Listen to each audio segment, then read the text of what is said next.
واشهد ان لا اله الا الله وحده لا شريك له واشهد ان محمدا عبده ورسوله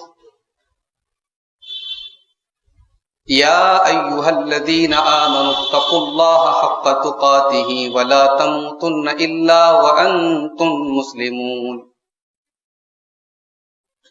يا ايها الناس اتقوا ربكم الذي خلقكم من نفس واحدة وخلق منها زوجها وبث منهما رجالا كثيرا ونساء واتقوا الله الذي تساءلون به والأرحام إن الله كان عليكم رقيبا يا أيها الذين آمنوا اتقوا الله وقولوا قولا سديدا يصلح لكم أعمالكم ويغفر لكم ذنوبكم ومن يطع الله ورسوله فقد فاز فوزا عظيما أما بعد فإن خير الحديث كتاب الله وخير الهدي هدي محمد صلى الله عليه وسلم وشر الأمور محدثاتها وكل محدثة بدعة وكل بدعة ضلالة وكل ضلالة في النار أعوذ بالله من الشيطان الرجيم بسم اللہ الرحمن الرحیم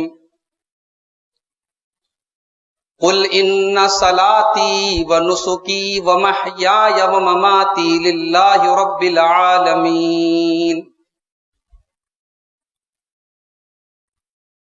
معزز حاضرین مجلس، محترم بزرگوں، نوجوان بھائیوں، پردہ نشین ماں اور بہنوں، پیارے بچوں، یہ اللہ تعالیٰ کی بڑی توفیق ہے کہ ذی الحجہ کے اس مبارک مہینے کے اس مبارک عشرے میں آج ہم اور آپ اللہ کے اس گھر میں دین کی کچھ باتوں کو سننے کے لیے، قرآن و سنت کی کچھ باتوں کو سننے کے لیے جمع ہوئے ہیں۔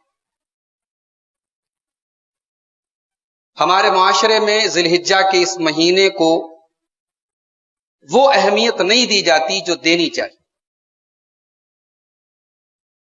رمضان میں ایک ماحول ہوتا ہے عبادتوں کا،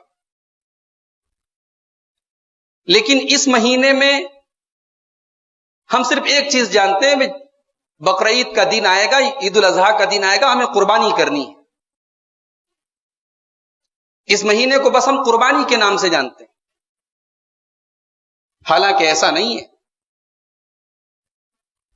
پہلی بات تو یہ کہ یہ مہینہ ان 4 مہینوں میں سے ایک ہے جنہیں شریعت میں حرام مہینہ کہا گیا ہے، حرمت والا مہینہ، احترام والا مہینہ۔ محرم، یہ ذی الحجہ، اس کے پہلے والا مہینہ ذی القعدہ اور محرم، یہ 3 مہینے کنٹینیو ہیں، لگاتار ہیں۔ اور ایک مہینہ ہے رجب کا، جو شعبان کے پہلے آتا ہے۔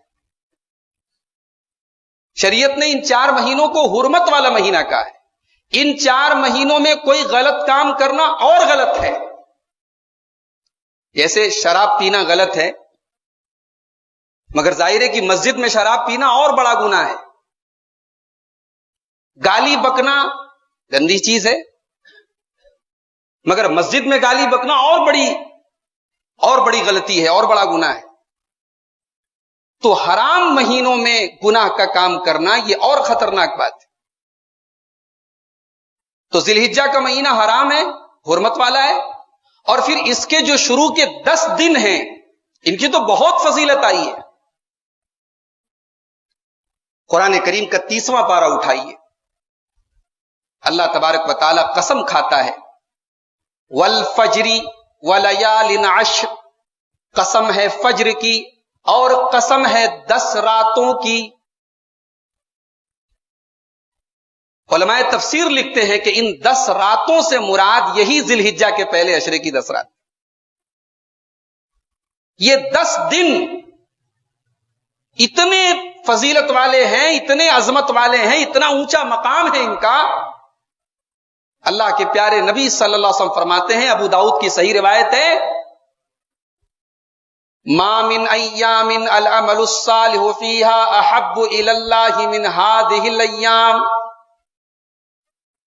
ان 10 دنوں کے اندر جو نیکی کی جائے اس نیکی کا جو ثواب ہے وہ کسی اور نیکی کا نہیں ہے۔ ان 10 دنوں میں جو عمل کیا جائے وہ اللہ تعالیٰ کو بہت پسند ہے۔ صحابہ نے پوچھا، اے اللہ کے رسول، ایک بہت بڑا نیکی کا کام ہے اللہ کی راہ میں جہاد کرنا، تو کیا اس سے بھی بڑی نیکی ہے ان 10 دنوں کی؟ پیارے نبی نے فرمایا، ہاں، یہ 10 دن اتنے اونچے ہیں، اتنا اونچا مقام ہے کہ اللہ کی راہ میں جو انسان جہاد کرتا ہے اس سے بڑا ثواب ہے ان 10 دنوں کی نیکی۔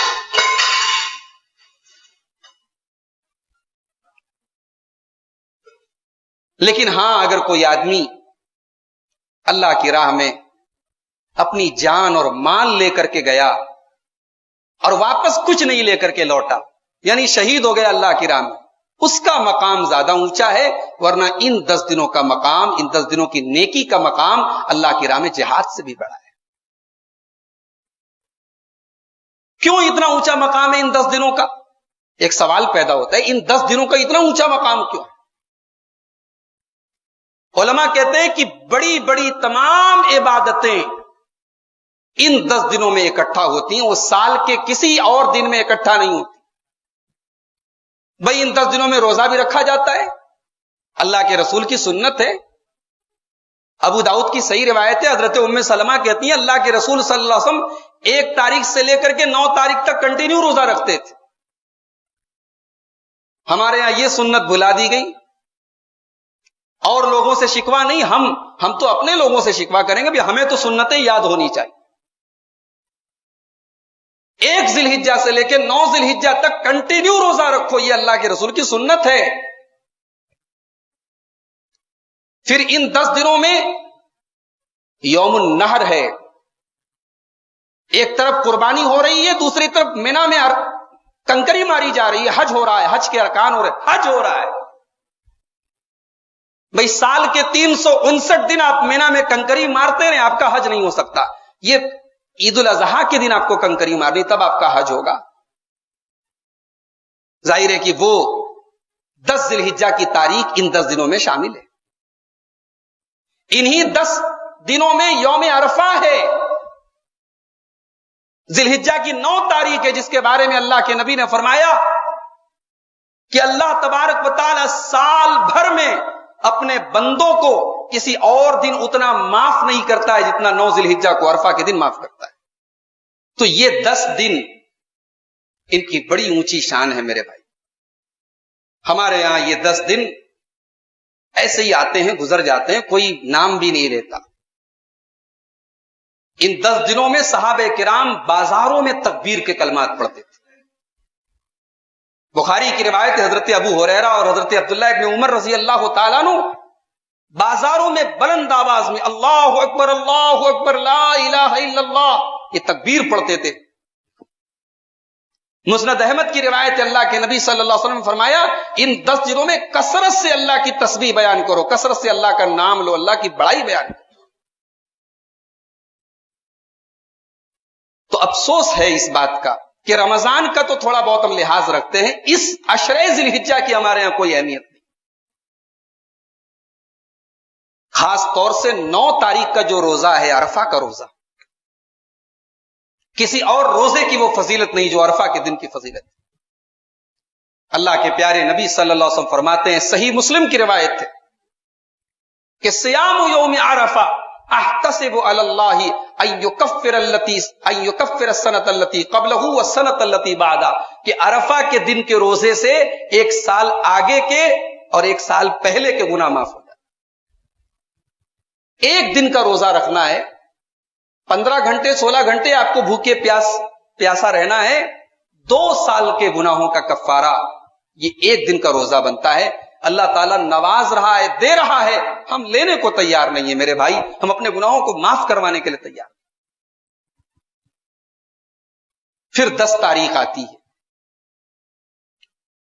10 تاریخ کو ہم قربانی کرتے ہیں۔ ذی الحجہ کا چاند نکلنے کے بعد جب قربانی کا لفظ بولا جائے تو ہم سمجھتے ہیں قربانی کا مطلب جانور کے گلے پر چھری چلانا۔ ظاہر ہے وہ بھی قربانی کا ایک مطلب تو ہے، مگر یہ قربانی کا ایک لمیٹیڈ مطلب ہے۔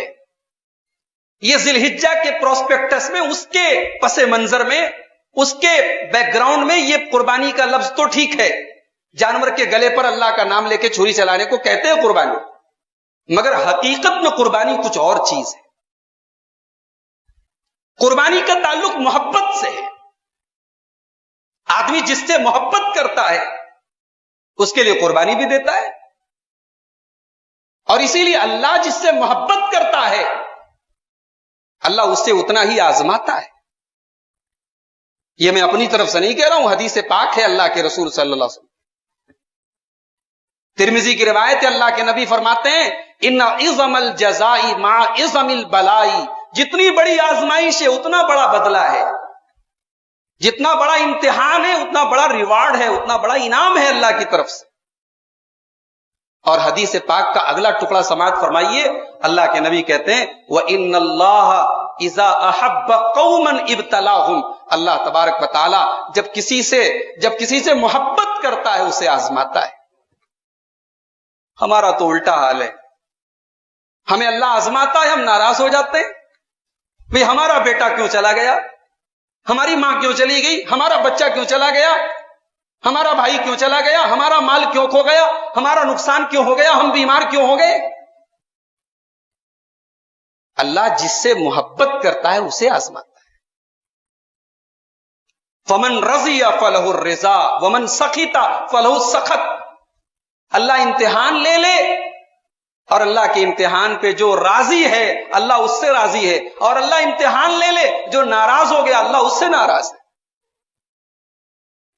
تو میرے بھائی پورے دین کا نام قربانی ہے۔ آپ اللہ سے محبت کرتے ہیں، اگر ایمان والے ہیں تو محبت تو کریں گے اللہ سے۔ والذین آمنوا اشد حبا للہ، ایمان والا سب سے زیادہ اگر کسی سے محبت کرتا ہے تو اللہ سے کرتا ہے۔ اگر اللہ سے محبت ہے تو اللہ کے دین کے لیے، اللہ کی رضا کے لیے قربانی کا جذبہ بھی آپ کے دل میں ہونا چاہیے۔ قربانی پیسے کی بھی ہوتی ہے، قربانی جسم کی بھی ہوتی ہے، قربانی ٹائم کی بھی ہوتی ہے، قربانی اپنی صلاحیت اور ٹیلنٹ کی بھی ہوتی ہے۔ بھئی صحابہ کرام میں سب پیسے والے لوگ تو نہیں تھے، غریب ہیں، مزدور ہیں، مگر دین کے لیے قربانی کا جذبہ ہے۔ غزوہ تبوک کا موقع ہے، پیارے نبی صلی اللہ علیہ وسلم صحابہ کے درمیان اعلان کرتے ہیں کہ اے میرے صحابہ، ہمیں ایک ایسے دشمن سے لڑنے جانا ہے جو اس وقت کا سپر پاور ہے، اور ہمیں مدینے میں لڑائی نہیں کرنی ہے، مدینہ سے 700 کلومیٹر چل کے جانا ہے، تبوک جانا ہے۔ مئی اور جون کا مہینہ تھا، کھجوروں کے پکنے کا ٹائم تھا، گرمی بے تحاشا تھی، سفر لمبا ہے، سواری کی قلت ہے، پیسے کی قلت ہے۔ اللہ کے پیارے نبی صحابہ سے اپیل کرتے ہیں، اعلان کرتے ہیں، نہیں ہے وہ کہاں سے لا کے دیں گے، جذبہ ہے ان کے اندر قربانی کا۔ تو کچھ صحابہ ایسے تھے جو دن میں محنت مزدوری کرتے تھے، اپنے بال بچوں کا پیٹ بھرتے تھے، تو ان لوگوں نے غزوہ تبوک کے لیے نائٹ شفٹ میں کام کیا، رات میں کام کیا، اور صبح کو اللہ کے رسول صلی اللہ علیہ وسلم کے پاس ایک مٹھی جو لے کر کے آئے کہ یا رسول اللہ، میں غریب آدمی ہوں، مزدور آدمی ہوں، آپ نے کل مسجد میں اعلان کیا تھا تبوک کے لشکر کے لیے یہ میرا چھوٹا سا تعاون آپ قبول فرمائیں. منافقین بھی بیٹھے ہوئے تھے. منافقین نے مذاق اڑایا, دیکھو ان کا, دیکھو ان حضرت کا, دیکھو ان جناب کا, دیکھو یہ ایک مٹھی جو لے کر کے آئے ہیں اسلام کی خدمت کرنے کے لیے, اسلام کی مدد کرنے کے لیے. منافقین نے مذاق اڑایا. میرے رب نے قرآن میں ان منافقین کا مذاق اڑایا. میرے رب نے قرآن میں ان غریب اور مزدور صحابہ کا ذکر کیا کہ ان کے اس ایک مٹھی جو کو مت دیکھو, ان کے جذبے کو دیکھو, ان کے دل کو دیکھو, ان کے کلیجے کو دیکھو, ان کے دل میں دین کے لیے قربانی کا جو جذبہ ہے وہ دیکھو. اس میں کچھ صحابہ ایسے بھی تھے جو اللہ کے رسول کے ساتھ اس غزوے میں جانا چاہتے تھے. سواری کا انتظام نہیں تھا لیکن جانا چاہتے تھے. اللہ کے رسول کے پاس آئے, یا رسول اللہ میں آپ کے ساتھ اس غزوے میں جانا چاہتا ہوں. اللہ کے نبی نے فرمایا سواری ہے تمہارے پاس, اونٹ ہے, گھوڑا ہے؟ یا رسول اللہ میرے پاس سواری تو نہیں ہے, جانا چاہتا ہوں آپ کے ساتھ. اللہ کے رسول نے کہا میں معذرت چاہتا ہوں, میرے پاس جتنی سواری ہے لمیٹڈ سواری ہے, لمیٹڈ لوگ میرے ساتھ جا سکتے ہیں, میں معذرت چاہتا ہوں آپ لوگ نہیں جا سکتے. نبی نے واپس کر دیا, نبی نے لوٹا دیا. اب وہ بیچارے جو غریب صحابہ تھے جو نبی کے ساتھ جانا چاہتے ہیں, سواری نہیں ہے, کمزور ہیں, اب وہ نبی کے پاس سے جب یہ جواب ملا کہ آپ نہیں جا سکتے تو وہ پلٹ کر کے نبی کے پاس سے جب پلٹ کر کے واپس جانے لگتے ہیں تو ان کی آنکھوں میں آنسو بھر جاتے ہیں کہ اے اللہ اتنا کمزور تو نے بنایا کہ آج اپنے نبی کے ساتھ جا نہیں سکتے. اللہ تعالیٰ نے ان غریب صحابہ کے آنسوؤں کا ذکر کیا ہے قرآن کے 10ویں پارے کے آخر. وَلَا عَلَى الَّذِينَ إِذَا مَا أَتَوْكَ لِتَحْمِلَهُمْ قُلْتَ لَا أَجِدُ مَا أَحْمِلُكُمْ عَلَيْهِ تَوَلَّوْا وَأَعْيُنُهُمْ تَفِيضُ مِنَ الدَّمْعِ حَزَنًا أَلَّا يَجِدُوا مَا يُنْفِقُونَ. اے میرے نبی ذرا اپنے ان غریب صحابہ کو دیکھو جنہیں جب آپ یہ کہہ کر کے لوٹا دیتے ہیں کہ میرے پاس سواری نہیں ہے تو پلٹ کر کے وہ رونے لگتے ہیں. انہیں غم ہے, انہیں افسوس ہے کہ وہ اللہ کی راہ میں کچھ خرچ نہیں کر سکتے, اللہ کے دین کے لیے کچھ کر نہیں سکتے. تو بھائیوں قربانی کو اتنا لمیٹیڈ مت کرو. جانور کی گردن پہ چھری چلانا یقیناً قربانی ہے مگر وہ صرف ایک علامت ہے. قربانی بس ایک علامت ہے. قربانی دراصل ہمیں یہ سبق دیتی ہے کہ اللہ کے دین کے لیے, اللہ کو راضی کرنے کے لیے جب جب جو قربان کرنے کی ضرورت پڑے تو قربان کرنے کے لیے ریڈی رہو, تیار. ابھی انشاءاللہ آپ پوری تقریر سنیں گے حضرت ابراہیم علیہ الصلوۃ والسلام کی زندگی کے بارے میں. بھائی ابراہیم کی زندگی کیا ہے؟ قربانی ہی قربانی ہے. باپ نے گھر سے نکال دیا, تیار ہو گئے نکلنے کے. قوم کے لوگ آگ میں ڈال رہے ہیں, ماتھے پر کوئی شکن نہیں ہے. بڑھاپے میں بچہ پیدا ہوا, اللہ نے حکم دیا جاؤ مکہ میں چھوڑ کے چلے آؤ, چھوڑ کے چلے آئے. بیٹا جوان ہوا, اللہ نے کہا میری راہ میں قربان کر دو, تیار ہو گئے چھری لے کر. تو ابراہیم اور قربانی یہ لازم اور ملزوم ہے. جب قربانی کا نام لیا جائے تب ابراہیم یاد آتے ہیں, اور ابراہیم کا نام لیا جائے تو قربانی یاد آتی ہے. اور اسی لیے ابراہیم کو وہ مقام ملا جو اللہ اپنے بندوں میں جلدی کسی کو دیتا نہیں ہے. وَاتَّخَذَ اللَّهُ إِبْرَاهِيمَ خَلِيلًا. اللہ ابراہیم اللہ کے خلیل ہیں. جانتے ہیں خلیل کس کو کہتے ہیں؟ خلیل کا اردو میں ہم لوگ ترجمہ, سمپل ترجمہ کرتے ہیں, دوست کو کہتے ہیں. نہیں بھائی, خلیل دوست کو نہیں کہتے. دوست سے بہت اوپر کی چیز ہوتی ہے خلیل. خلیل اس کو کہتے ہیں جس سے ہمارا گہرا تعلق ہو. ابراہیم اللہ کے خلیل ہیں. تو قربانی کا جذبہ اور قربانی کی جو روح ہے میرے بھائیوں, اللہ سے محبت اور اللہ کا خوف اور اللہ کا ڈر, اللہ کا تقوی. اگر ہم یہ سمجھتے ہیں ہم نے 20,000 کا بکرا خریدا, اللہ کی راہ میں قربان کر دیا اور ہم بڑے خوش ہو گئے, چلو بھائی ہم نے قربانی کا حق ادا کر دیا, جی نہیں. آپ نے جانور قربان کیا ہے, گوشت آپ کھائیں گے، چمڑا کہیں جائے گا، ہڈی کہیں جائے گی. اللہ کے یہاں آپ کے بکرے کی جسامت اور آپ کے بکرے کا سائز اور اس کا ریٹ تھوڑی دیکھا جا رہا ہے، اللہ کے یہاں آپ کے دل کا جذبہ دیکھا جا رہا ہے. لن ينال الله لحومها ولا دماؤها ولكن يناله التقوى منكم. اللہ کے یہاں تمہارے دل کا تقوی پہنچتا ہے. جانتے ہو دنیا میں سب سے پہلی قربانی کس نے پیش کی تھی؟ اللہ تعالیٰ نے بڑے نپے تولے الفاظ میں دنیا کی سب سے پہلی قربانی کا واقعہ سورہ مائدہ کے اندر بیان کیا ہے. وَاتْلُ عَلَيْهِمْ نَبَأَ ابْنَيْ آدَمَ وَاتْلُ عَلَيْهِمْ نَبَأَ ابْنَيْ آدَمَ بِالْحَقِّ إِذْ قَرَّبَا قُرْبَانًا فَتُقُبِّلَ مِنْ أَحَدِهِمَا وَلَمْ يُتَقَبَّلْ مِنَ الْآخَرِ. اے نبی ان کے سامنے بیان کر دیجیے آدم کے دو بیٹوں کا واقعہ. قرآن حکیم نے دو بیٹوں کا نام بھی نہیں بتایا. علماء تفسیر لکھتے ہیں ایک کا نام حابیل تھا، ایک کا نام قابل تھا. ایک بھائی کی قربانی قبول ہوئی، دوسرے بھائی کی قبول نہیں ہوئی. تو قابل جس کی قربانی قبول نہیں ہوئی اس نے حابیل سے کہا میں تجھے قتل کر دوں گا، میں تجھے مار ڈالوں گا.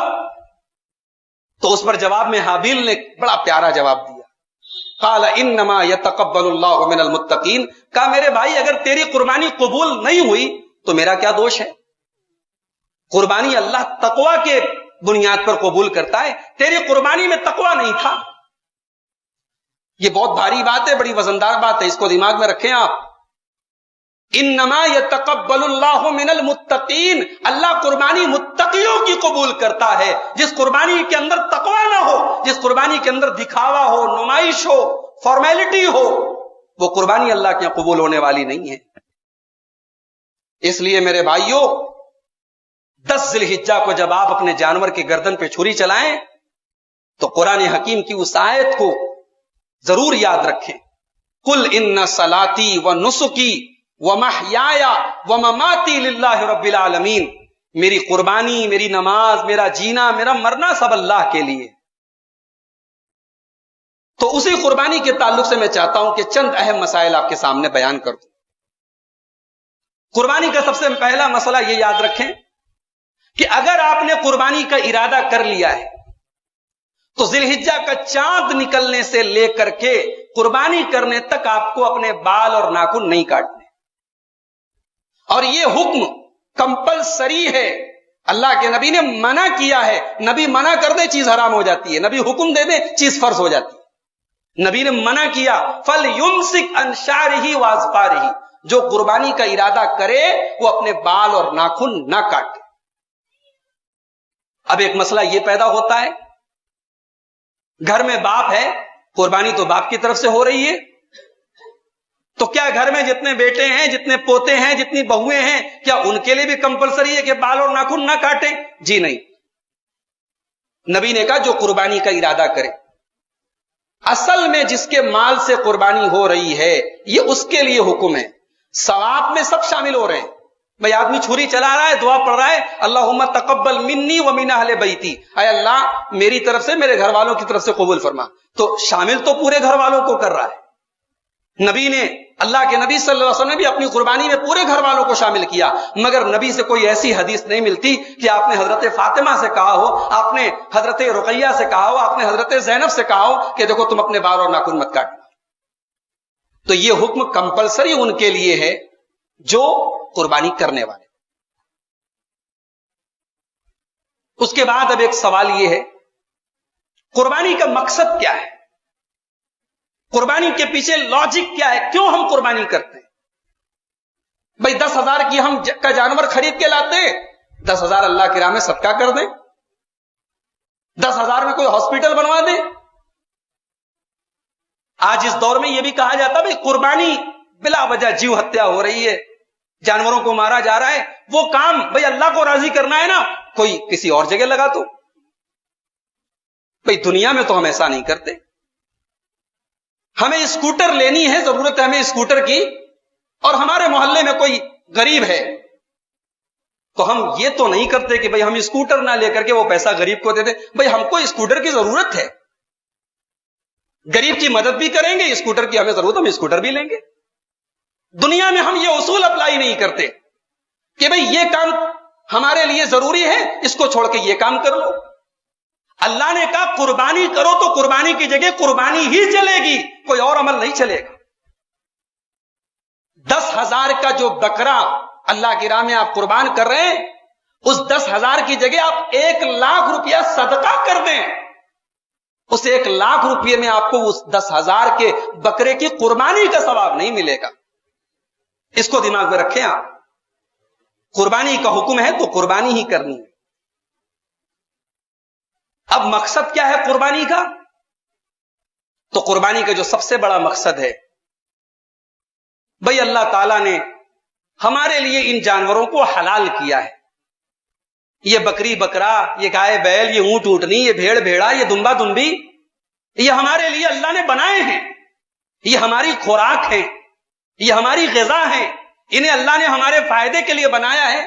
تو اللہ نے سال میں 4 دن ایسے بنائے کہ ان جانوروں پر اللہ کا نام لے کے ان جانوروں کی قربانی کرو، تاکہ یہ میسج جائے کہ اللہ نے اتنی بڑی غذا، اتنی بڑی نعمت ہم دی ہے، ہم سال میں 4 دن ان جانوروں پر اللہ کا نام لے کر کے ان کی قربانی کر کے اللہ کا شکر ادا کرتے ہیں۔ ان بہیمۃ الانعام کے اوپر، ان جانوروں پر اللہ کا شکر ادا کرنے کا ایک طریقہ یہ قربانی ہے۔ اور قربانی کا ایک دوسرا مقصد یہ ہے، غریب لوگ ہیں جن کے گھروں میں مہینے میں کسی دن گوشت بن جائے تو بیچارے بڑے خوش نصیب اپنے آپ کو مانتے ہیں۔ کبھی آپ مرغے کی دکان پہ جائیں، مرغے والے آپ کو جب مرغے کا گوشت دیتے ہیں تو آپ نے دیکھا ہوگا اس کے پیروں کو کاٹ کاٹ کے وہ کنارے الگ رکھ دیتے ہیں، اس کی کلیجیوں کو نکال کے وہ الگ رکھ دیتے ہیں۔ آپ کو کیا سمجھ میں آتا ہے؟ کیا وہ پیر جو ہوتے ہیں، وہ کلیجیاں ہوتی ہیں، کیا وہ ڈسٹ بین میں ڈالی جاتی؟ جی نہیں، ان کو بھی خریدنے والے ہوتے ہیں۔ کچھ ایسے غریب لوگ ہوتے ہیں جو بیچارے اتنی طاقت نہیں رکھتے کہ وہ چکن خرید سکیں، تو وہ جاتے ہیں مہینے میں جس دن ان کو گنجائش بنتی ہے، وہ اس چکن کے، اس مرغے کے پیر لے کر کے اپنے گھر میں آتے ہیں۔ ان کے بچے اسی میں خوش ہو جاتے ہیں کہ آج ہمارے گھر میں چکن کے پائے بنے ہیں، چکن کے گوشت کے پیر بنے ہیں۔ ان غریبوں کے گھر میں بھی سال کے کچھ ایام ایسے ہوں کہ بہترین گوشت ان کے گھر میں پہنچے، ان کے بچے بھی شوق سے گوشت کھائیں۔ یہ ہے قربانی کا ایک مقصد۔ ایک مقصد قربانی کا یہ بھی ہے کہ سال میں کچھ ایام ایسے ہوں جب آپ کے گھر میں گوشت بنے اور آپ کے اہل و عیال پر کوئی پابندی نہ ہو کہ بھئی 4 بوٹی کھا لیا، چلو بس کرو، سب کو کھانا ہے، بھئی گوشت کی فراوانی ہے، کھاؤ کتنا کھا سکتے ہو۔ اب تو ماشاء اللہ کھانے والے پوری پوری ران کھا جاتے ہیں، کھانے کے شوقین لوگ۔ تو سال میں کچھ ایام ایسے ہوں جن میں کھانے پر اپنے گھر والوں کو کشادہ کر دیا جائے کہ بھئی کھا سکتے ہو کتنا کھاؤ، یہ بھی قربانی کا ایک مقصد۔ اور قربانی ہمارے باپ ابراہیم کی سنت کی یادگار ہے۔ ہزاروں سال پہلے جب ابراہیم علیہ السلام نے اللہ کے حکم پر اپنے بیٹے اسماعیل کی گردن پہ چھری چلائی تھی، لیکن اللہ تعالیٰ نے اسماعیل کو بچا لیا، اور اللہ نے کہا کہ ہمیں آپ کے بیٹے کو ذبح نہیں کروانا تھا، ہمیں آپ کے دل کا تقویٰ دیکھنا تھا۔ اس قربانی میں حضرت ابراہیم کی جو چھری چلی وہ ایک دمبے، ایک میڑھے کی گردن پہ چلی۔ اس قربانی کی یادگار ہے ہماری یہ قربانی۔ تو یہ قربانی کا مقصد ہے۔ قربانی کا حکم کس کے لیے ہے؟ کیا قربانی کا زکات سے کوئی تعلق ہے؟ زکات سے کوئی اٹیچمنٹ ہے؟ جو صاحب نصاب ہو وہ قربانی کرے؟ شریعت کی روشنی میں قربانی کا زکات سے کوئی تعلق نہیں۔ اگر آپ کے پاس اتنی طاقت ہے، آپ جو قربانی کا جانور خرید سکتے ہیں، آپ قربانی کیجیے۔ قربانی فرض ہے کہ سنت ہے؟ قربانی فرض نہیں ہے، قربانی سنت ہے، سنت مؤکدہ ہے، بڑی تاکید ہے اس۔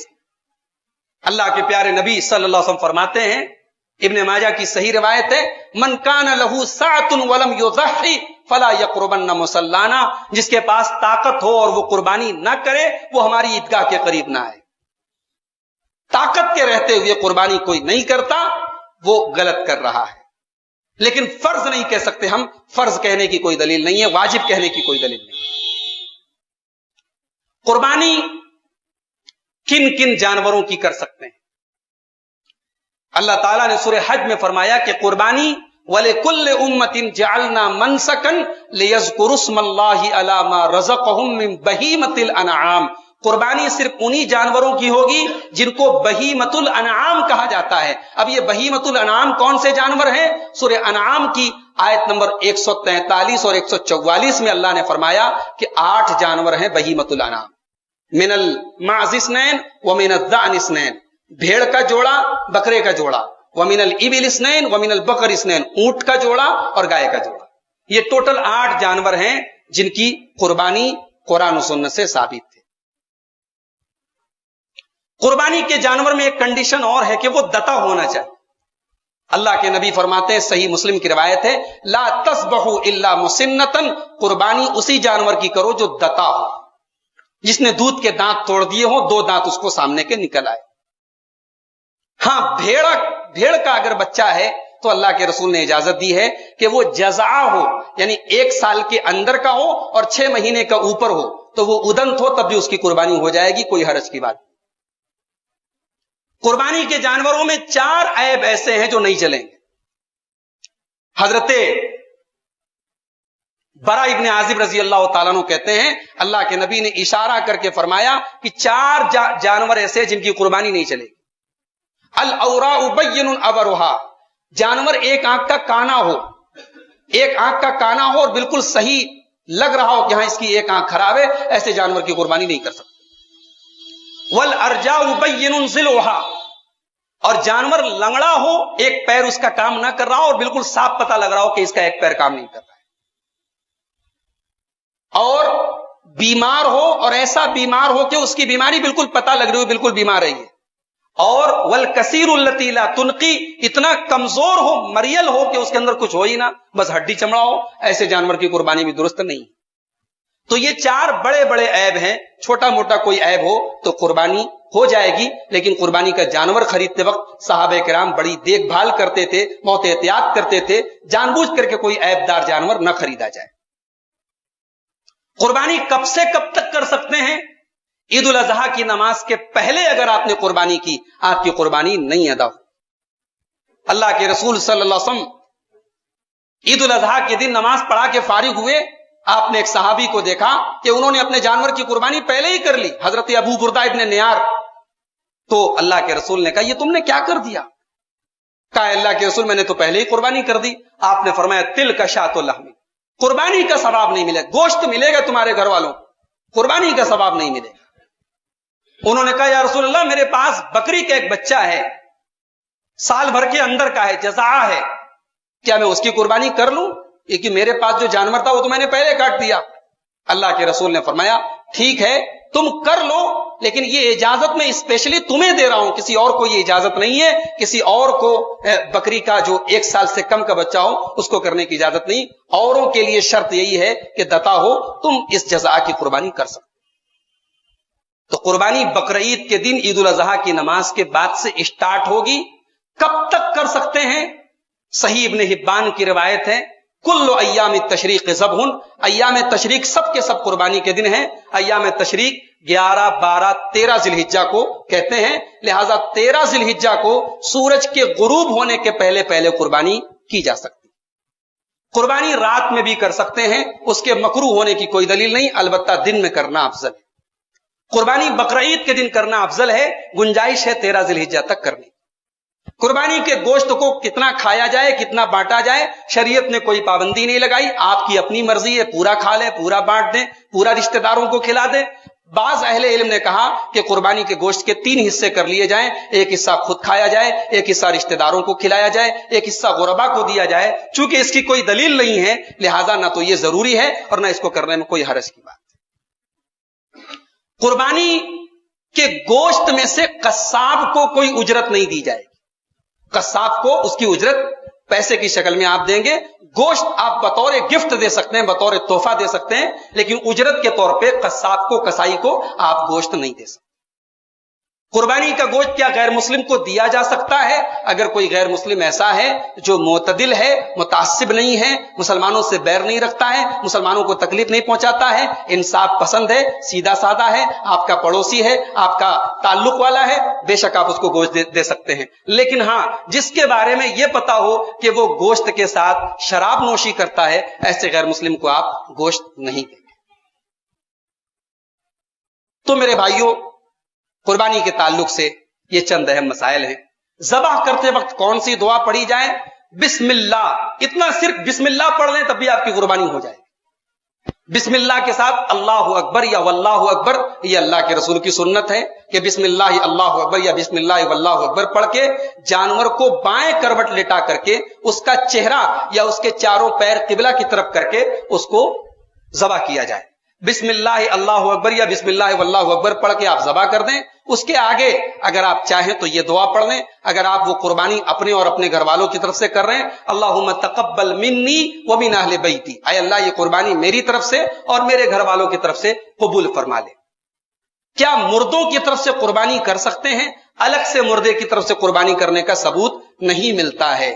اللہ کے رسول صلی اللہ علیہ وسلم نے کبھی کسی مردے کی طرف سے قربانی نہیں کی ہے. البتہ آپ جو قربانی کر رہے ہیں اس میں آپ اپنے مردہ رشتہ داروں کو، اپنے مرحوم باپ کو، اپنی مرحوم والدہ کو، اپنی مرحوم بیوی کو، اپنے مرحوم شوہر کو آپ اس قربانی کے ثواب میں شامل کر سکتے ہیں. الگ سے اس کے نام سے جانور لا کے ذبح کرنا یہ ثابت نہیں.